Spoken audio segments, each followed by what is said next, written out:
Boa noite. Sendo nós tão pecadores, Deus nos prova o seu amor. Foram as últimas linhas do hino que acabamos de cantar. Mas será que temos noção mesmo de quão pecadores nós somos? Qual a intensidade do nosso estado pecaminoso?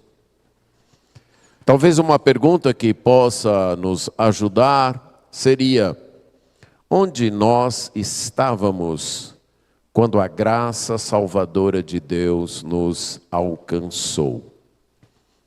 Se você já foi alcançado pela graça, poderosa graça salvadora de Deus, onde é que essa graça te alcançou? Onde você estava?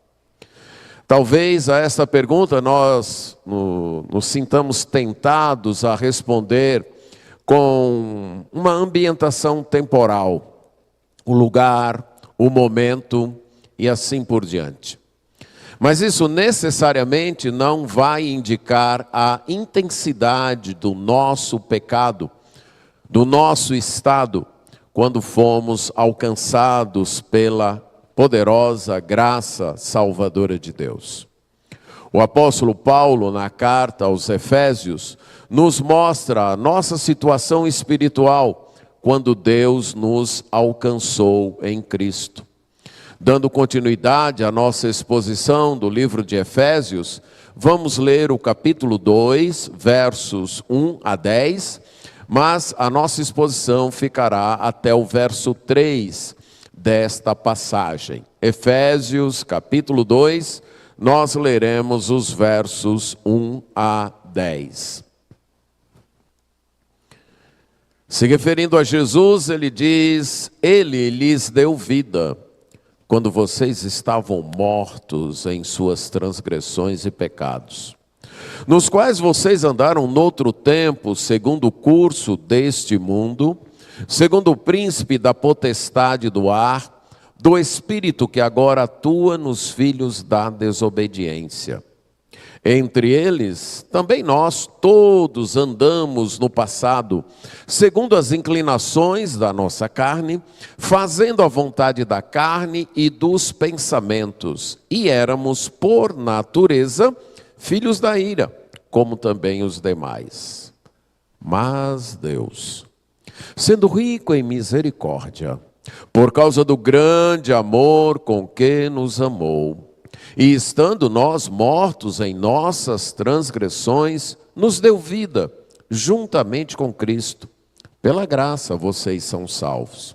E juntamente com Ele nos ressuscitou, e com Ele nos fez assentar nas regiões celestiais em Cristo Jesus.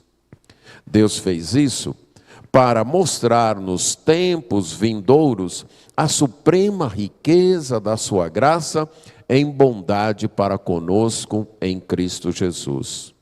Porque, pela graça, vocês são salvos mediante a fé. E isto não vem de vocês, é dom de Deus. Não de obras para que ninguém se glorie. Pois somos feitura dele, criados em Cristo Jesus para as boas obras, as quais Deus de antemão preparou para que andássemos nelas. Vamos orar. Senhor, nós temos a Tua palavra diante de nós, inspirada pelo Teu Espírito Santo. Mas enfrentamos os obstáculos dentro de nosso coração, da incapacidade até indisposição de compreendê-la, amá-la e obedecê-la. Por isso pedimos a assistência do mesmo Espírito Santo que a inspirou, para que destrave a nossa mente, as nossas afeições e a nossa vontade, e nos incline a amar, compreender e obedecer esta palavra. Isso nós pedimos em nome de Jesus. Amém. Antes da graça poderosa de Deus nos alcançar, nossa situação era desesperadora. Nestes primeiros 3 versos, o apóstolo Paulo nos dá 4 descrições deste desespero. 4 descrições que demonstram a nossa situação antes da poderosa graça de Deus nos alcançar. Esta carta foi escrita pelo apóstolo Paulo para igrejas que ficavam na região da Ásia Menor, sendo a principal delas a igreja na cidade de Éfeso. O apóstolo Paulo havia estado na cidade de Éfeso por um período de quase 3 anos, onde pregara o evangelho e ensinara a palavra de Deus, e como resultado deste serviço, não só na cidade de Éfeso, mas em várias outras cidades da região da Ásia Menor, que era uma província do Império Romano, igrejas foram estabelecidas. O apóstolo se ausentou, terminou sua 3ª viagem missionária, voltou a Jerusalém, foi aprisionado. Depois de passar um tempo preso entre Jerusalém e Cesareia, ele foi enviado para Roma, e agora, mais ou menos 6 anos depois dele ter saído de Éfeso, de sua prisão domiciliar na cidade de Roma, ele escreve esta carta. A carta segue os padrões de uma carta ali no 1º século, na cultura romana. Tem a sua saudação, só que cristianizada pelo apóstolo Paulo. Nesta saudação, o remetente se identifica, apresenta suas qualificações, apresenta também os destinatários e faz uma saudação. Depois, o apóstolo Paulo, nesta carta, quebra um pouco o padrão. Nas outras cartas, logo se segue uma oração de maneira geral, mas nessa aqui, ele como que entoasse um hino, uma doxologia, um louvor a Deus, pelas grandes bênçãos que Deus tem derramado sobre o seu povo. Ele faz isso nos versos 3 a 14. Só depois disso, então, ele menciona a sua oração, uma oração com ações de graças e com petições pelos seus leitores. E uma de suas petições é que os seus leitores pudessem compreender, pudessem saber o supremo poder de Deus que estava agindo neles. Esse supremo poder havia se manifestado principalmente na ressurreição do Senhor Jesus Cristo e na elevação do Senhor Jesus Cristo à direita de Deus, acima de todos os poderes, todas as forças, todos os poderes deste mundo. Após mencionar isso, ele vai então exemplificar que este poder não apenas agiu na ressurreição de Jesus, mas também estava agindo na vida dos destinatários daquela carta. E se manifestava extremamente poderoso e gracioso em resgatá-los da situação desesperadora em que eles se encontravam. Em primeiro lugar, o apóstolo diz que eles estavam mortos. Ele lhes deu vida quando vocês estavam mortos em suas transgressões e pecados. A palavra morto nas Escrituras é utilizada para se referir a alguém que fisicamente morreu, que precisou ser sepultado, enterrado, porque perdeu a sua vida física. Mas também era utilizada para falar de alguém que, por conta de um choque, de um susto, ou de uma grande surpresa aterrorizante, essa pessoa perdeu a capacidade de reagir. Ela ficou como morta, porque ela não tinha como reagir, aos estímulos ao seu redor. Mas também se refere à morte espiritual, que é o caso aqui. De fato, a Bíblia menciona 3 tipos de morte. Há a morte física, aquela quando a alma se separa do corpo, e então o nosso corpo precisa descer a uma sepultura. Tem a morte espiritual, que é esta que o apóstolo Paulo menciona, e que nós iremos tratar mais adiante, e a chamada morte eterna ou segunda morte, que é mencionada lá no livro de Apocalipse, capítulo 20, que é a condenação eterna, depois do trono branco, que será o juízo de Deus sobre todas as pessoas serão julgadas, e então as condenadas irão para o lago de fogo, que é chamado de segunda morte ou morte eterna. Esta morte que o apóstolo trata aqui é a chamada morte espiritual. O Senhor Jesus Cristo já havia feito menção a esta morte. Vocês devem se lembrar uma determinada vez, quando ele convoca alguém para segui-lo, e a pessoa faz um pedido: olha, eu vou te seguir, mas primeiro permita-me sepultar meus pais. E Jesus responde: deixa os mortos sepultar os próprios mortos. Evidentemente que Jesus não está usando a palavra morto ali para um morto físico, porque alguém que morreu fisicamente não tem como sepultar outros, ela precisa ser sepultada. Então Jesus está se referindo exatamente a esta morte espiritual. Em João capítulo 5, verso 25, o Senhor Jesus também fala desta morte, porque mencionam que a hora vem e já chegou, isso é, já é o momento, em que os mortos ouvirão a voz do Filho do Homem, isto é, a voz de Jesus, e irão ter vida. Novamente nós temos uma referência à morte espiritual. No livro de Efésios, esta morte espiritual é mencionada aqui, no verso 1, é mencionada no verso 5, quando ele diz: quando vocês estavam mortos, então ele vos deu vida. É mencionada também no capítulo 5, verso 14, que ele faz um desafio na forma de um hino também: desperte você que está dormindo, levante-se dentre os mortos e Cristo te iluminará.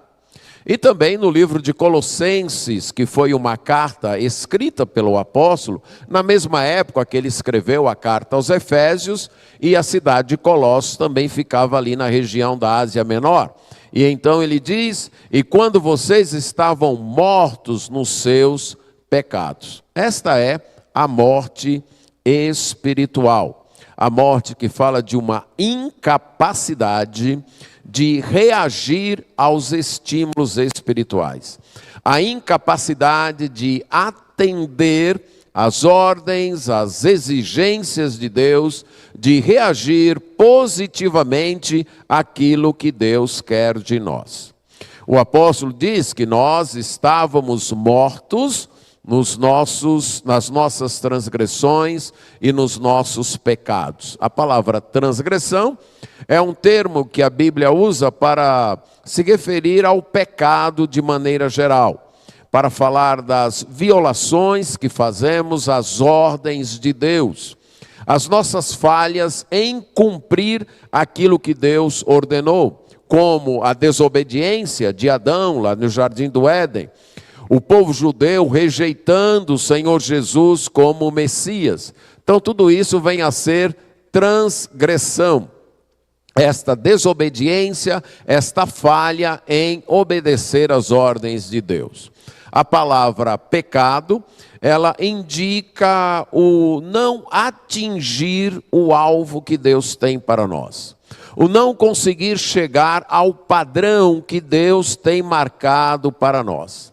E aí todos os nossos pensamentos, todas as nossas palavras, todas as nossas ações que não alcançam o padrão que Deus tem marcado para nós, são consideradas pecado.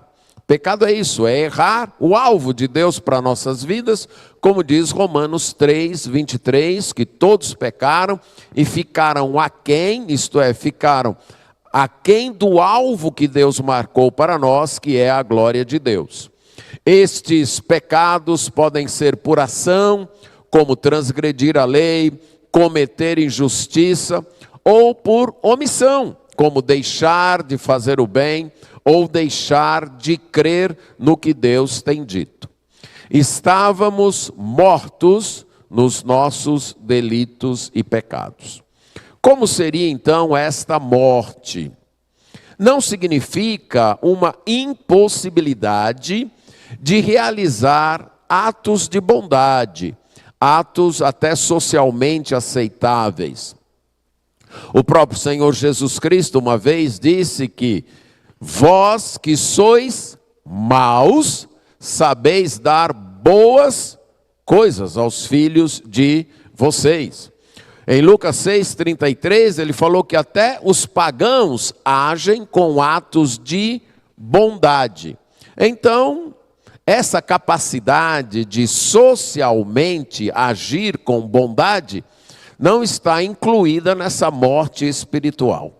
Até porque se ela estivesse, qualquer relacionamento seria praticamente impossível, certo?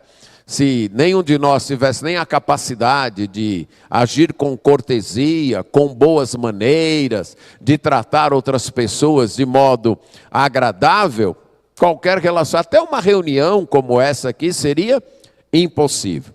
Então, a morte espiritual não está se referindo a estes atos de bondade.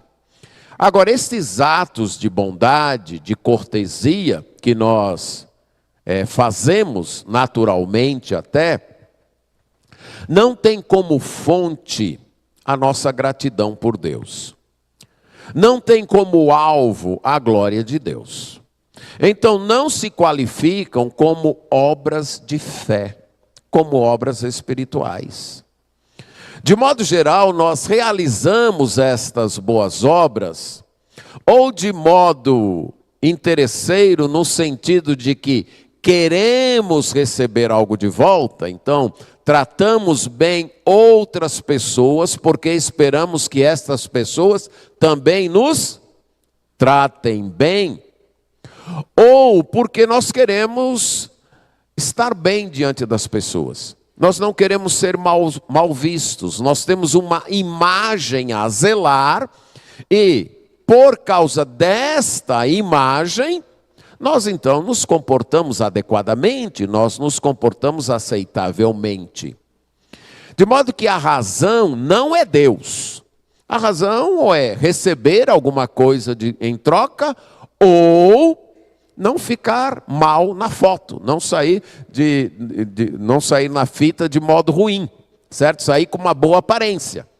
Então, estas obras não se qualificam como obras de fé, como obras espirituais. Então você vê pessoas que não conhecem a Cristo, que não seguem a Cristo, mas que criam bem suas famílias, que educam bem seus filhos, que tratam bem seus cônjuges, que são educados com as pessoas, que respeitam os vizinhos.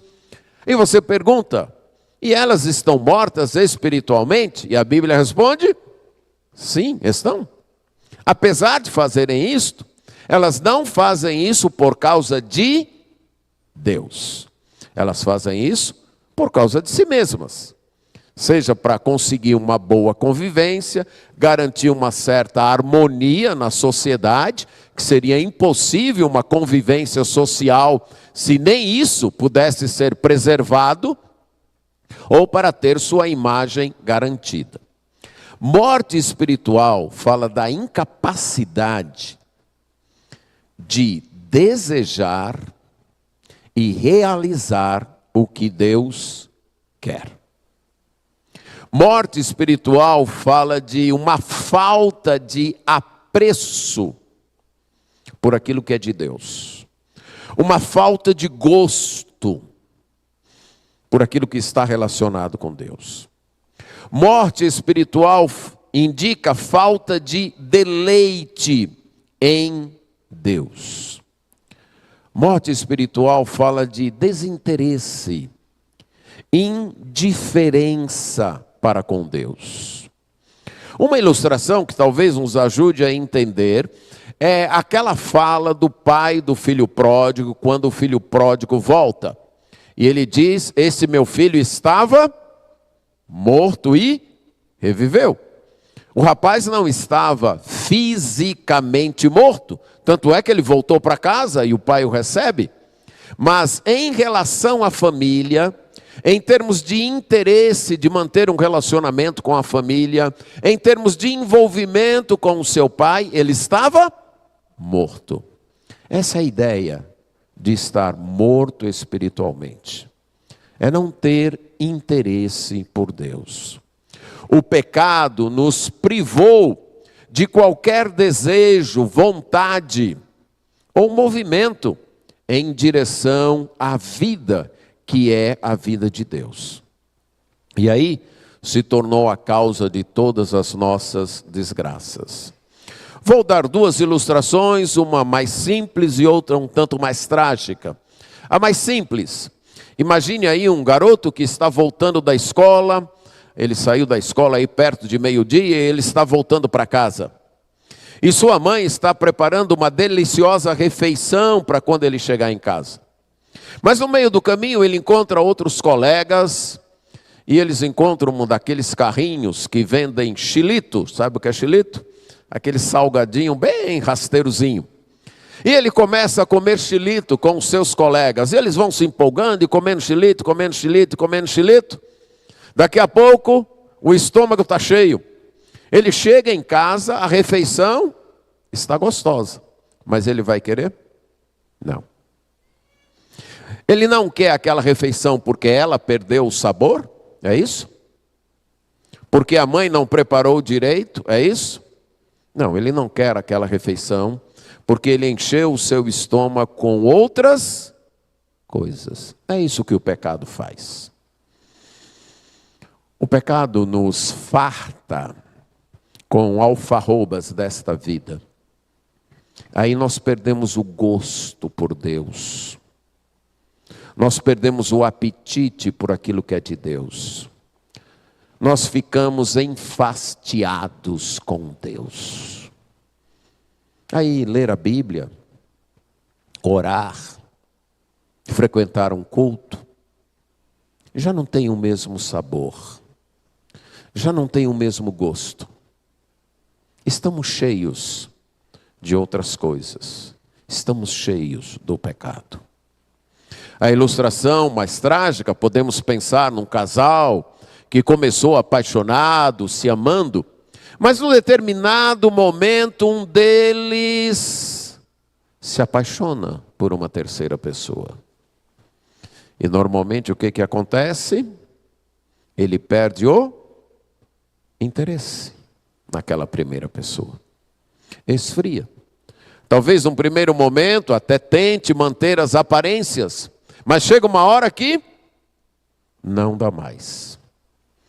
Aquela primeira pessoa mudou? Aquela primeira pessoa, será que deixou de tratá-lo bem? Não foi nada disso. Surgiu um outro amor.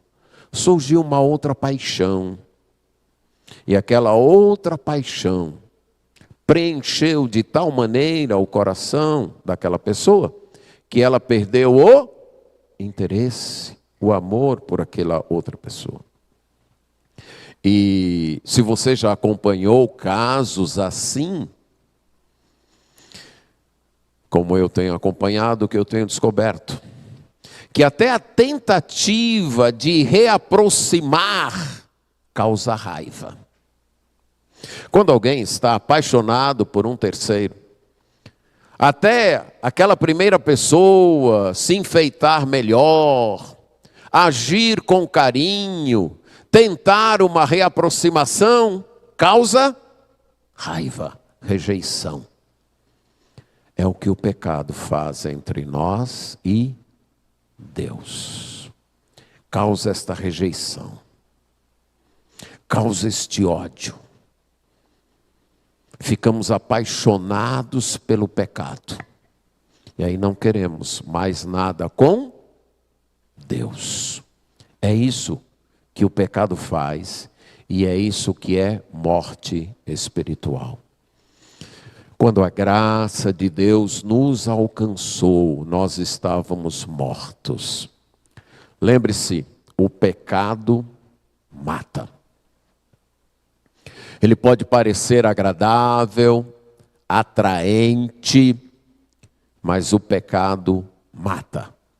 O salário do pecado é a morte. Romanos 6, 23. É interessante que talvez nós não nos referíamos a nós mesmos desta maneira. Talvez nós pensássemos de nós mesmos como pessoas não perfeitas. Perfeito eu nunca fui. Eu até tinha momentos em que eu perdia a calma no trânsito. Eu até dizia umas coisas que não devia. Eu até fiz certas coisas com as pessoas que eu amei. Mas eu não era assim uma má pessoa. Não é isso que a Bíblia diz. Éramos maus, sim. Mortos em nossos delitos e pecados. Era isso que nós éramos. Pessoas sem sensibilidade para com Deus. Pessoas indiferentes a Deus. Pessoas sem nenhum interesse por Deus. Quando a graça de Deus nos alcançou, nós estávamos mortos em nossas transgressões e em nossos pecados. As nossas transgressões e os nossos pecados tinham tirado o gosto pela vida de Deus para nós. E isso nos mostra que a nossa salvação não se deve a nós. No dia em que for o dia da minha morte, da minha partida, eu não poderei nem me enterrar. Concordam? Vocês é que vão ter que cuidar disso. Eu espero que cuidem bem, viu? Certo? Mas eu não poderei fazer mais nada. Se quiserem um caixão bonito, são vocês que vão ter que decidir. Se não, uma mortalha mesmo, o lugar. Por quê? Um morto perdeu a vontade. Não tem ação. Ele está o corpo de um morto está completamente dependente de outras pessoas. A morte espiritual é do mesmo jeito. A salvação veio de fora. Não veio de dentro de nós. Não veio de nós. Veio de fora. Porque nós estávamos mortos em nossas transgressões e em nossos pecados. Foi nesse estado de morte espiritual, nos nossos pecados, que a graça de Deus nos alcançou e nos deu vida. Em segundo lugar, estávamos dominados por poderes invisíveis da maldade. Aí o apóstolo Paulo, no verso 2, diz: nos quais, isto é, nestes pecados, vocês no passado, vocês outrora andaram, vocês viveram, vocês cometeram e viviam. Não é que apenas eram atos cometidos por vocês, vocês viviam nessa esfera de transgressão e pecado. No passado, era assim que vocês viviam, dentro das transgressões e do pecado. E isto, seguindo o curso deste mundo. A expressão curso deste mundo, literalmente é era deste mundo. A palavra era, usada nas Escrituras, ela indica não apenas um segmento de tempo, mas um certo estilo de vida associado àquele segmento. E, inclusive, ela tem mais a ver com esse estilo de vida associado àquele segmento do que ao próprio segmento de tempo. A Bíblia vai falar de que a história humana está dividida em duas eras.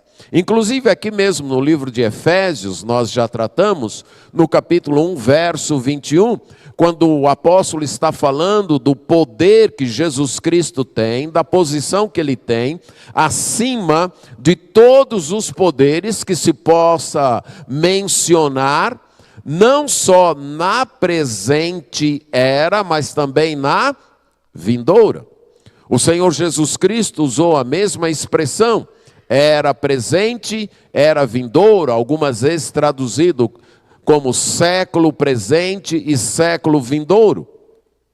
A era presente ou século presente começa com o pecado humano, o desejo do homem de não se submeter a Deus, de ser autônomo, de ser o dono de sua própria vida, e aí ele se alia a Satanás, ali começa a era presente, também chamada de era perversa, de era má, deste mundo, desta era.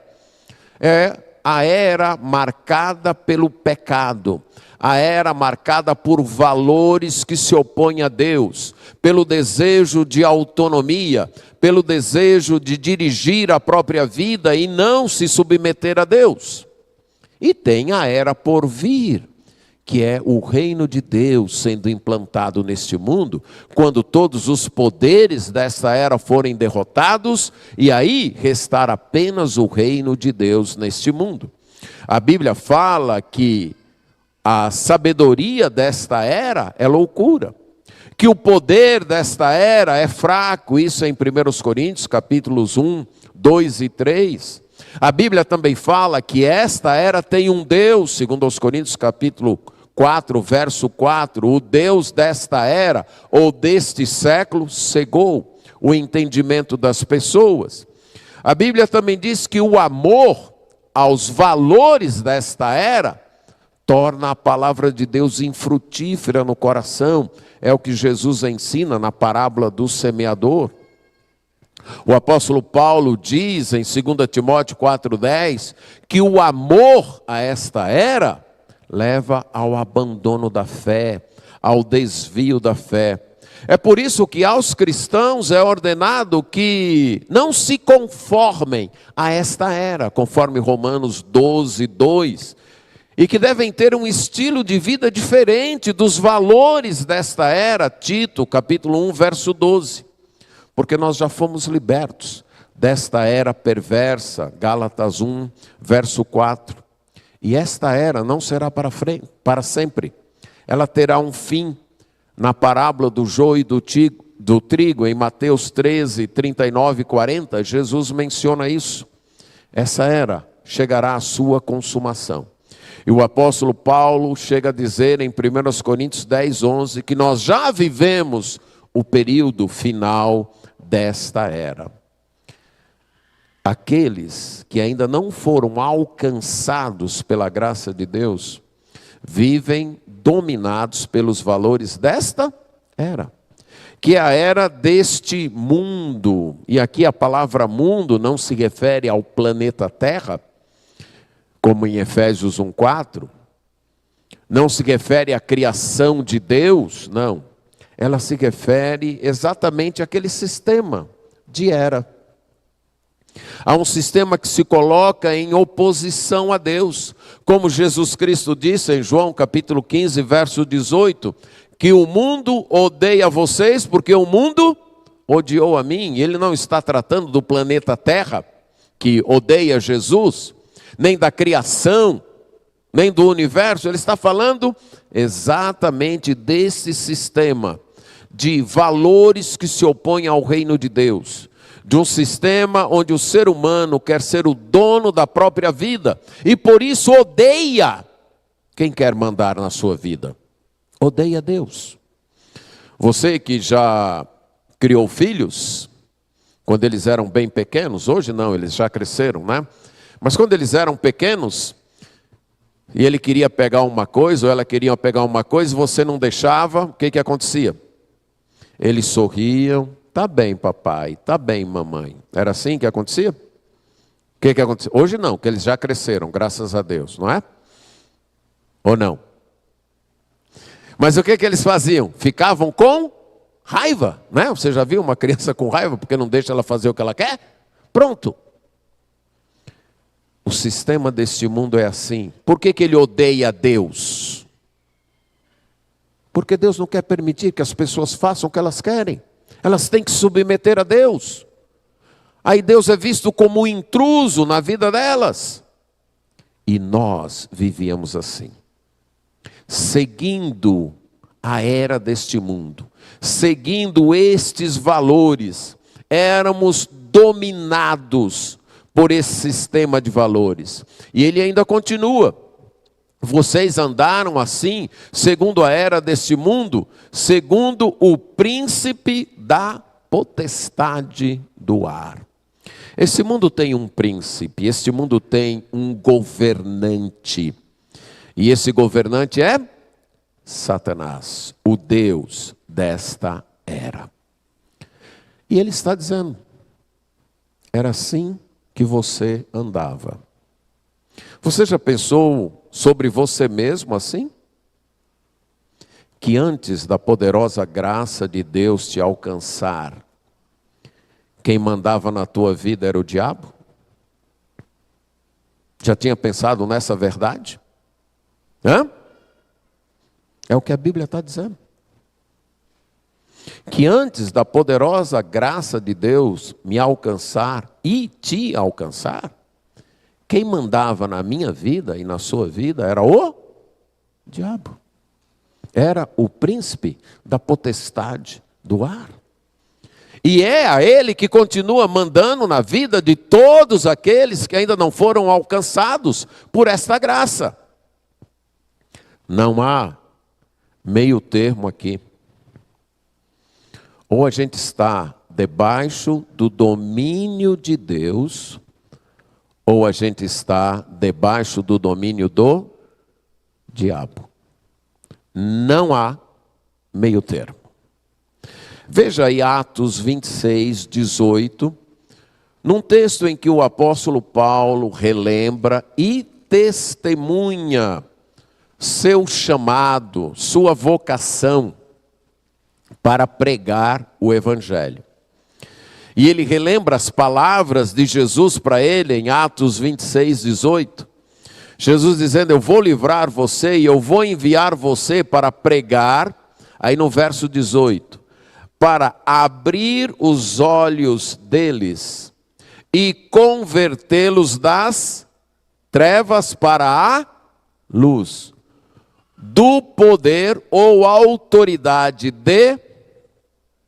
para a fim de que recebam a remissão de pecados. Portanto, antes da poderosa graça de Deus nos alcançar, não fique imaginando que você era uma pessoa boa com hábitos ruins. Você estava morto, seguindo o sistema deste mundo que faz oposição a Deus. E quem mandava em tua vida era o diabo, era Satanás.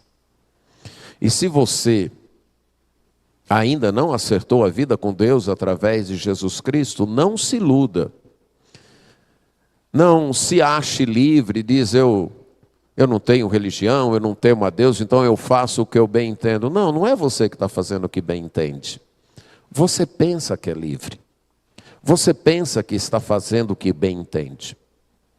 Mas você está dominado por poderes invisíveis. Os poderes desta era, os poderes deste mundo. E o príncipe deste mundo, o governante deste mundo, é que está dirigindo tua vida.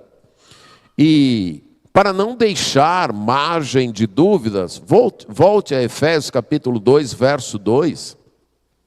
Ele diz: nestes pecados vocês viviam, atolados neles, seguindo o curso, a era deste mundo, segundo o príncipe da potestade do ar, desse poder invisível, tal qual o ar, que a gente não vê, mas é real, mas está presente.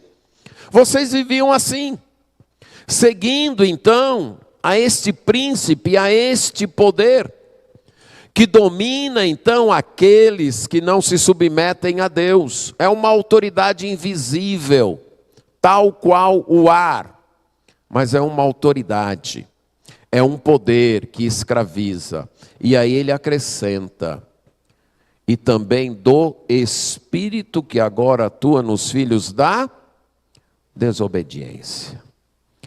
Há um impulso, há algo que conduz a vida das pessoas que não seguem a Cristo. Naquela época nós podíamos até pensar que éramos livres, mas não. Éramos guiados, dirigidos. Havia uma força superior a nós, um poder superior a nós, que atuava através de nós, para nós sermos desobedientes, nos levarmos à desobediência. Éramos instrumentos deste Espírito. Éramos ferramentas desse Espírito que nos conduzia à desobediência. Não vamos nos iludir sobre o que nós éramos. Mortos em nossas transgressões e pecados, dominados pelos poderes invisíveis da maldade, a era deste mundo, Satanás, o príncipe deste mundo, e esse espírito que atua através dos filhos da desobediência. Note que com poderes assim, nenhum de nós poderia com suas próprias forças se libertar. Tem que ter um poder maior. E novamente o poder de Cristo. Cristo que morreu, ressuscitou e foi entronizado à destra de Deus acima de todos os poderes. Só este poder foi que nos libertou. Mas antes dessa poderosa graça nos alcançar, estávamos mortos nos nossos pecados e dominados, algemados, acorrentados por estes poderes invisíveis da maldade. Mas em terceiro lugar, estávamos escravizados por nossos próprios desejos. Ele vai dizer, entre eles, também nós, todos, andamos no passado.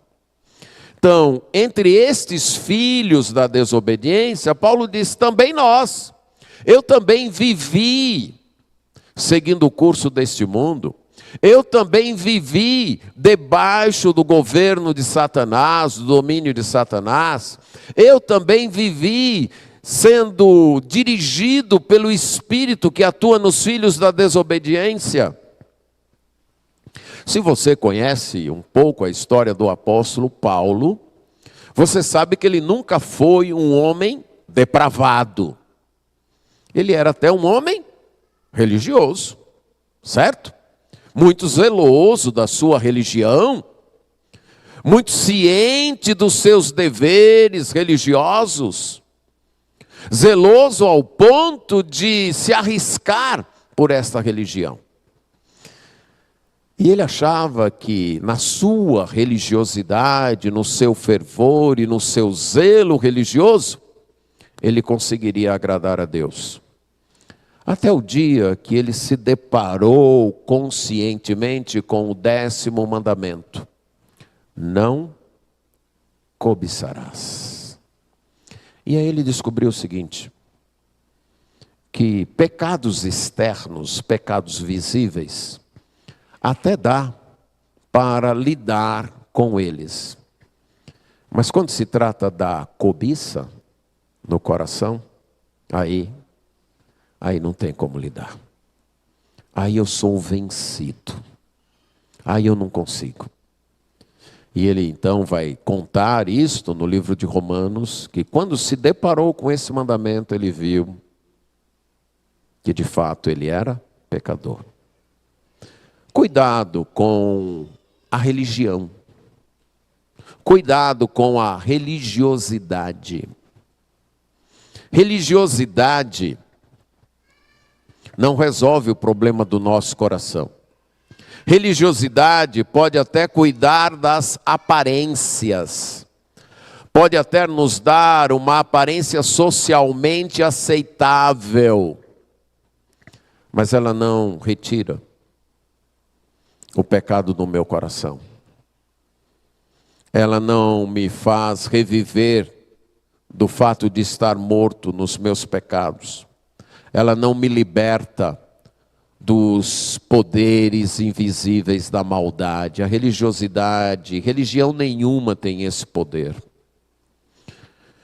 Todos nós, e Paulo vai repetir isso 2 vezes nesse versículo, todos nós andamos, e aí ele também vai no final, como também todos os demais, todos são pecadores, todos nós. Não confie em seres humanos para a sua salvação, não confie em seres humanos para acertar sua vida com Deus. Só há uma pessoa, Jesus Cristo. Ele é o único, não há outro. Coloque os seus olhos nele, confie nele. Só ele tem o poder de ressuscitar você desta morte espiritual. Só ele tem o poder de libertar você dos poderes invisíveis da maldade. E só ele tem o poder de libertar você dos seus próprios desejos, conforme Paulo diz aqui. Entre esses filhos da desobediência, também nós todos andamos outrora, segundo as inclinações da nossa carne, fazendo a vontade da carne e dos pensamentos. A palavra carne aqui indica um princípio orientador do nosso comportamento que visa única e exclusivamente a nossa gratificação. Novamente, é fazer o que eu quero, como eu quero e na hora que eu quero. Isso é carne. Todas as vezes em que o que nós queremos tem precedência sobre a palavra de Deus, é a carne atuando. Carne é isso. É esse princípio orientador de vida que se coloca contra os mandamentos de Deus, que se coloca contra os valores de Deus, que acha que eu tenho o direito de fazer da minha vida o que eu quero. Isso é carne. Tem que ser do meu jeito, como eu quero, e ninguém pode mandar em minha vida. Isso é carne. E quando a graça de Deus nos alcançou, nós vivíamos segundo a carne. Estávamos escravizados a estes desejos. Lutávamos contra tudo e contra todos, até contra as pessoas que amamos. Pai, mãe, quando a carne domina, nem eles conseguem nos libertar. É o que queremos, do jeito que queremos. Rompemos todos os laços, quebramos todos os amores, fugimos de qualquer responsabilidade e senso de dever, porque é o que queremos, como nós queremos. Isso é carne. E Paulo diz, era assim que nós vivíamos, seguindo a vontade da carne e dos pensamentos. Algumas vezes, por uma questão de imagem, nós não permitimos que os desejos da nossa carne se expressem, se transformem em realidade, mas os cultivamos na nossa imaginação, os cultivamos no nosso entendimento, deixamos eles ganharem vida em nossa mente. Nós confiamos que aqui ninguém sabe. Então, se eu permitir que a minha imaginação viaje com os meus desejos e me permita uma certa realização virtual destes desejos, de modo que ninguém perceba, que ninguém saiba, então está tudo bem. Então eu posso me permitir os caprichos e dar liberdade às minhas paixões, sempre tomando cuidado de não permitir que isso se transforme em ações, em atos. Então é aquele ressentimento que se transforma em raiva e imagina vinganças. Mas quando vê o inimigo, ainda é capaz de sorrir e cumprimentar, embora na imaginação já matou aquela pessoa 1000 vezes. É aquele ciúme ou aquela inveja que quer o que não é seu por direito e aí fica na torcida para que aquele que tenha se dê mal.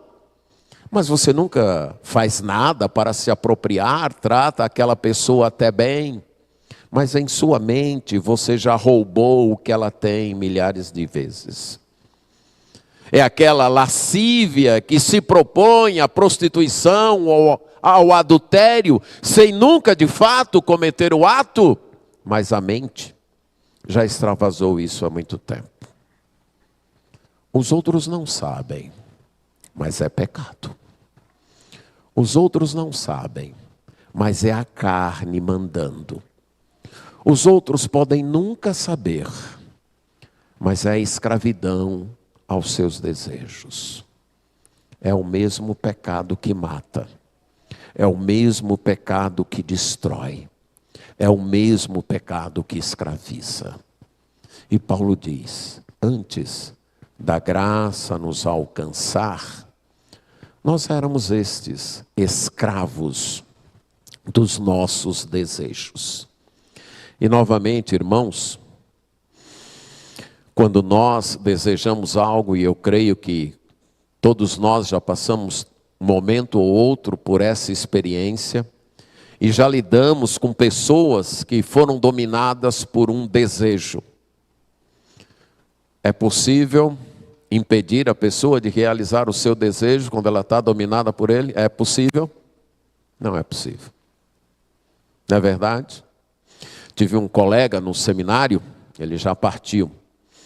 Nas nossas conversas lá de aluno, ele falou, Almir, o negócio é nunca se apaixonar, cara. Porque depois que você se apaixona, não tem pastor, não tem mulher, não tem ministério, não tem filho, só tem a paixão, só isso. Você pode caminhar para a morte, mas você quer realizar satisfazer a sua paixão. Paulo diz, nós éramos escravos disso. Você sabe que não pode lutar contra esses desejos. Então, qual a única maneira de nós sermos libertos disso?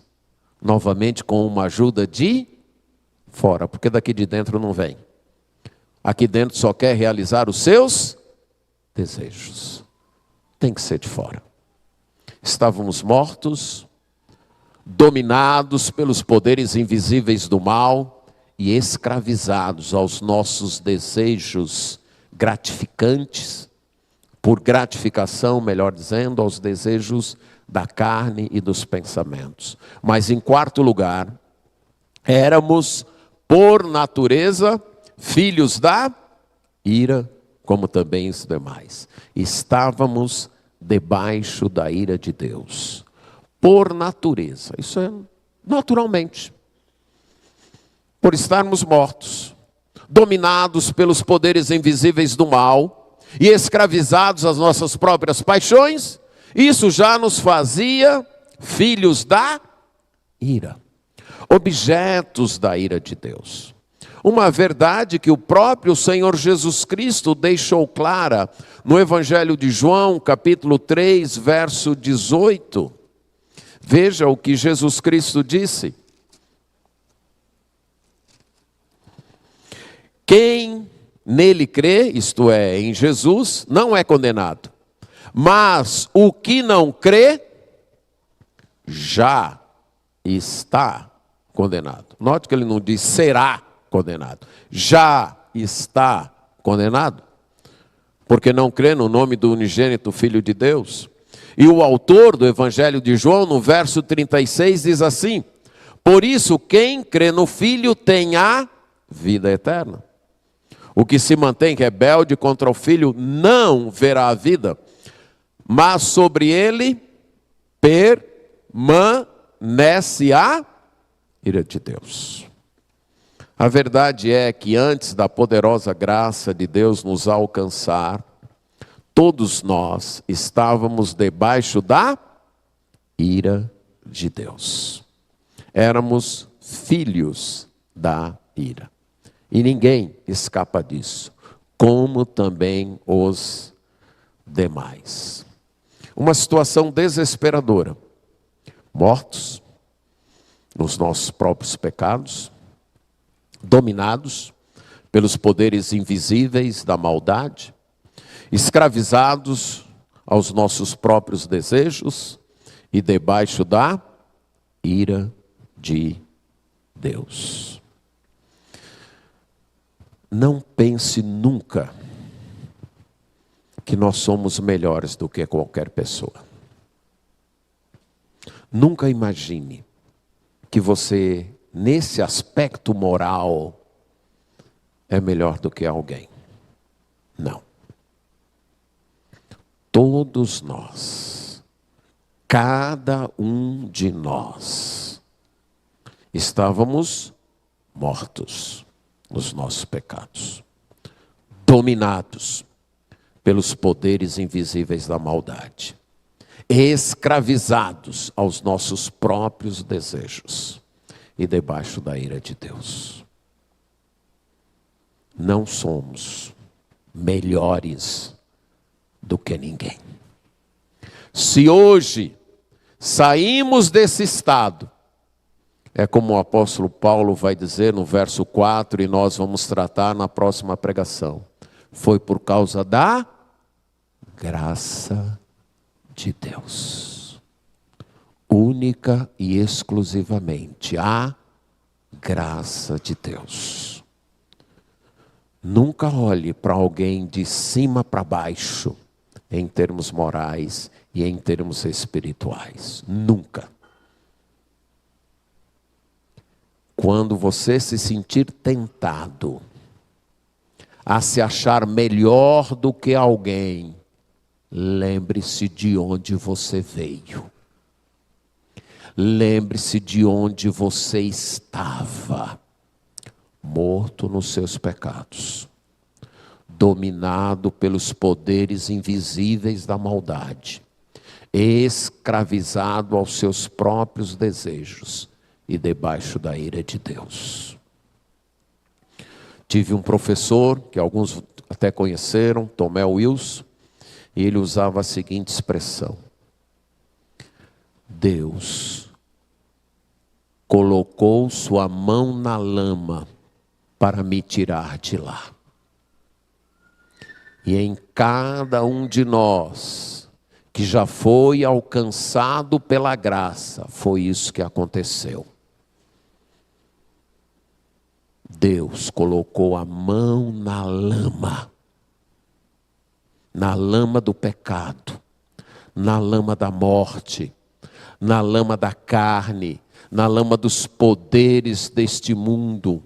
Em Cristo, Deus fez isso para nos tirar de lá, por pura graça. Não se sinta melhor do que ninguém. Segundo, quando se deparar com alguém que você está julgando, muito depravado, nunca julgue que é impossível aquela pessoa ser salva. Você foi, viu? Você foi. E você estava morto nos seus pecados, dominado pelos poderes satânicos da maldade, escravizado aos seus desejos e debaixo da ira. Se a poderosa graça te alcançou e te salvou, ela pode fazer isso com qualquer um. Então nunca olhe para uma pessoa como alguém que está além do alcance da poderosa graça de Deus. Se um dia se sentir tentado a isso, lembre-se de onde você veio. Lembre-se de onde você estava. Lembre-se de como a graça de Deus te encontrou. Terceiro lugar, seja grato. Imagine alguém que entrou numa situação precária de saúde E faltou muito pouco para essa pessoa morrer, mas ela nunca teve noção do perigo. Ela soube que ela esteve tão mal, mas nunca teve noção de quão mal ela estava. Mas aí alguém, um médico apareceu, um tratamento, e essa pessoa acabou se recuperando. E depois contaram para ela: fulano, ó, faltou um tantinho assim, ó, por pouco que tu não vai. E foi esse médico, ou foi esse tratamento. Qual vai ser a reação dessa pessoa para com esse médico? De gratidão e honra. Creio eu que o principal objetivo do apóstolo Paulo aqui é mostrar tanto o poderoso poder de Deus, desculpe a redundância, como nos levar à gratidão. Ele está dizendo para cada um de nós: olhe onde você estava, olhe onde a graça de Deus te alcançou, veja bem quem você era, um morto nos teus pecados, um dominado por Satanás, um escravizado aos seus próprios desejos, alguém debaixo da ira de Deus, e a graça te alcançou. Será que não há gratidão aí? Será que não pode haver gosto por Deus? Será que não pode haver deleite em adorar a Deus, em ler a Bíblia, em orar, em cultuar? Quando você se sentir tentado a deixar de lado os teus deveres espirituais, lembre-se de onde você veio. Quando você se sentir tentado a reclamar da vida que tem, porque o teu casamento não é o que você sonhou, porque a tua família não é aquela que você idealizou, porque o teu emprego não é aquele que você planejou, ou seja lá o que for, lembre-se de onde você veio. Lembre-se o que você era. E você vai ver que tanto eu como você já estamos no lucro, ó, por muito. Estávamos mortos, hoje temos vida. Estávamos dominados pelos poderes espirituais da maldade. Hoje estamos debaixo do reino de Cristo. Estávamos escravizados aos desejos da nossa carne. Hoje estamos ligados a Cristo. Éramos filhos da ira. Hoje somos filhos do seu amor. Tudo isso é motivo para render graças a Deus. Não importa a situação temporal que enfrentamos agora, de doença, de carência, de problema financeiro, de problema relacional, não importa. Lembre-se de onde você veio. Lembre-se de onde a graça de Deus te alcançou. E louve a Deus por isso. Iremos terminar o nosso culto assim, cantando aquele último hino, louvando a Deus por esse amor que nos encontrou mortos, dominados pelos poderes da maldade, escravizados aos nossos desejos e debaixo da ira, e esse poder nos libertou. Amém.